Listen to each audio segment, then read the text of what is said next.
Hi, everybody. I'm Brittany Lewis, a breaking news reporter here at Forbes. Joining me now is Forbes senior contributor, Mark Joyella. Mark, I appreciate you coming on today. I'm doing great, Brittany. It's good to talk to you. Good to talk to you. It was a historic day for cable news on Monday. Within the span of an hour, two top hosts were ousted from their networks, both Fox News and CNN. So I do want to talk about the nature of these departures, which you could only really characterize as abrupt. So from the top, there was really no indication either of them were getting fired. Don Lemon himself said he was stunned by his exit, and he was on CNN this morning, just that morning. Tucker Carlson on Friday said, "See you Monday," when he was ending his show, and there were promos for his own show up on the network Monday morning before his departure. So what does this say that these hosts weren't afforded the opportunity on their own terms to exit their show to have one final word with viewers? Yeah, I think that tells us one thing, and that is that the network considered this to be a not a friendly divorce in either case. And that's why they didn't want either Don Lemon or Tucker Carlson to have that opportunity to go on their shows and say whatever they wanted to say about how they felt they were going out. And we did see that in the case of Don Lemon, where he, accused CNN of not even giving him a chance, not hearing from management. And he said he got word from his agent. And that was quickly contradicted by CNN via their CNN PR Twitter account saying, that's not true. We gave you the opportunity, but then you decided to announce it via Twitter. And I think that essentially tells us about how these two firings came about, which is rather quickly, without warning for either of the two men involved, and the two, Don Lemon and Tucker Carlson. I do not think we're happy. Yeah, you could say that. And I do want you to read between the lines for us for these actual announcements. So let's break them down. As you said, Don Lemon took to Twitter to announce he was fired by CNN a little bit over a half hour after the news of Tucker Carlson broke. And CNN said that he and the network parted ways, and obviously they disputed Don Lemon's recollection of what happened. Fox released a terse press release, and this was the first line. Fox News Media and Tucker Carlson have agreed to part ways. We haven't heard yet what Tucker Carlson has said. So what do you make of these actual announcements?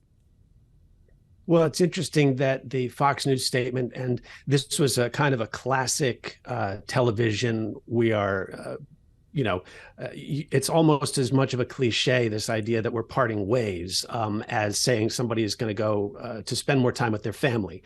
It reads as we fired him. It's a two-line statement. We wish him well, and we've agreed to part ways. And that phrase "part ways" is the exact same language that Fox used a week before when they couldn't come to terms, is the understanding we have, with Dan Bongino, who was a host on Fox News on Saturday nights.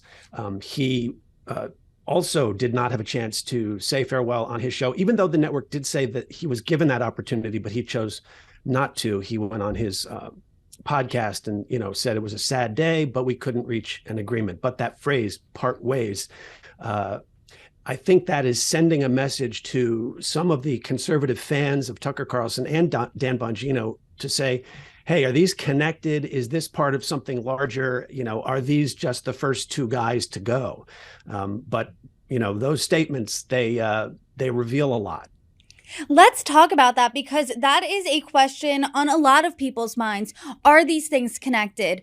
Last week, we saw the Dominion lawsuit, and that cost Fox a pretty penny, $787.5 million. Are these related to Dominion? Is this the start of a domino effect? What do you think? Yeah, I think it's tempting to connect it directly to that $787 million payout. That's a lot of money. And, Fox may be thinking, we need to start making some cuts. So, you have a person like Dan Bongino, popular to the people who know who he is. You may talk to somebody who doesn't watch Fox. They know who Tucker Carlson is. They may not know who Dan Bongino is. But to conservatives, he is very well known. His show on Saturday nights, top rated. So no problem with ratings in that case. But they said it was the inability to reach an agreement. And it does make you think, well, how far off could they be? You know, it's a money thing. Fox, you would think, is doing very well with money until they agree to pay $787 million. Tucker Carlson, however, there's another issue there with money, and that is the fact that even though he is regularly the highest rated host in all of cable news, he doesn't have a lot of advertisers. You know, he has had advertiser boycotts worked up against him since 2020 during the summer of the Black Lives Matter movement. He said things about that led several national advertisers to say, we're not going to advertise on his show. And if you ever watch his show, or, you know, before last Friday, you would notice that he didn't have major national advertisers. He had very small kind of, you know, Mike Lindell, you know, My Pillow type advertisers. And so in a way, even though he was highly rated, he was bringing in a ton of viewers to Fox News, he wasn't bringing in a ton of dollars to Fox News. So that could be a factor as well. I do want to point to a part of your piece that you called both Don Lemon and Tucker a liability to their company's bottom lines. Like you said, Tucker didn't have a problem in the ratings department. The advertisers, that might be a different story. Don Lemon and the CNN This Morning team were tasked with turning ratings around, and so far that really hasn't come to fruition. And he has been involved in his own amount of controversies really since the show began. So can you explain what you meant by them being liabilities? Yeah, I think at some point, you know, Megyn Kelly, the former Fox News host who has a show on Sirius XM podcast, essentially, you know, she described it this way, that Don Lemon had stepped on a rake too many times. And that was what made him hit that, whatever that line was for CNN that said, you know, he's got to go. He's got to go today, actually. And yeah, as you said, there had been just a variety of things that distracted from trying to launch this morning show, which for the CEO of CNN, Chris Licht, this was the first thing he rolled out as he begins his sort of vision for how he wants to reprogram CNN, starting in the morning, going into daytime, and then ultimately later into primetime. But the show didn't get a good audience right out of the gate. In fact, right out of the gate, it did a worse number than the show it replaced, New Day. So that was a problem. But then, as you said, there were these distractions. Don Lemon made what was widely perceived to be sexist comments about the Republican presidential candidate, Nikki Haley, talking about her age and that you know, women are essentially, he said, over the hill if they're over 30. I don't remember the exact age he said, but it was just not a good thing to say. He ended up getting suspended, agreed to take some kind of training, and came back. And his first day back, he didn't address it. You know, he made an apology via Twitter, but never said anything on the air. So there were a lot of these kinds of things that I think were a problem. There was a lot of reports that there was tension on the set between Don Lemon and his co-hosts, which isn't great when the format of the show is to have three hosts who the idea is we're great friends who hang out around the table and talk about the news, and you can join us and be part of our conversation. When you feel there's this awkward tension, which sometimes spilled over onto the air, it doesn't make you want to hang out with them every morning.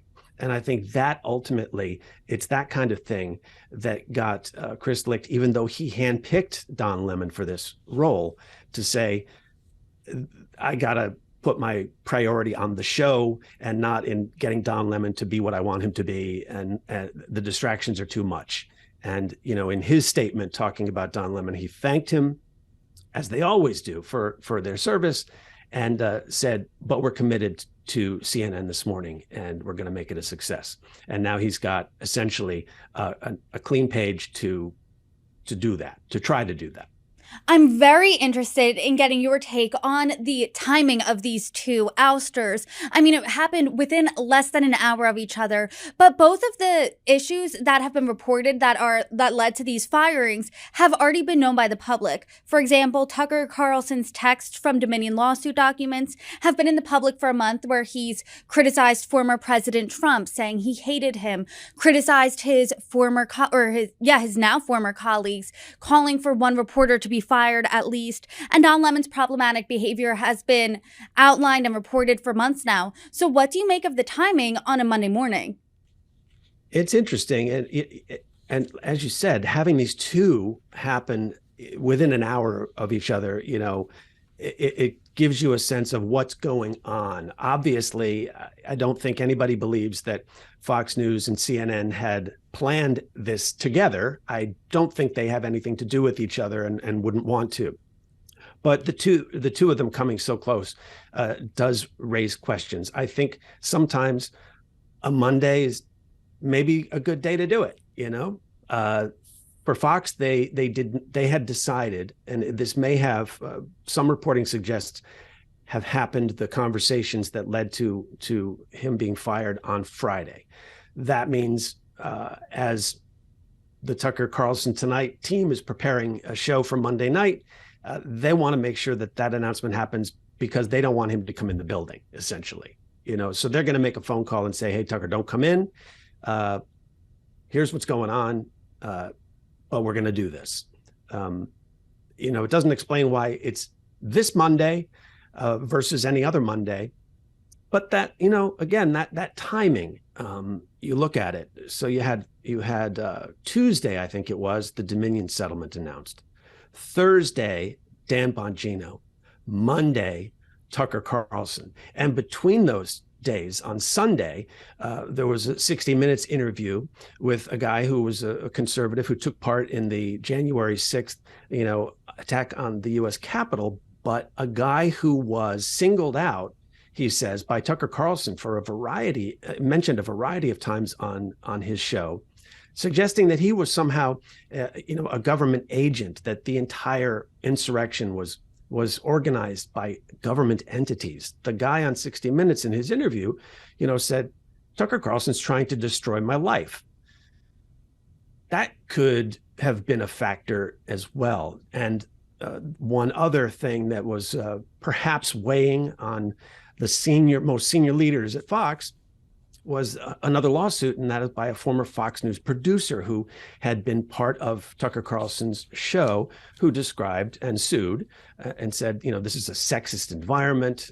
She described being in her lawsuit being subjected to sexist comments, images, pictures that were put up in their offices. And that's another thing that becomes perhaps a liability that may have tipped the scale against Carlson.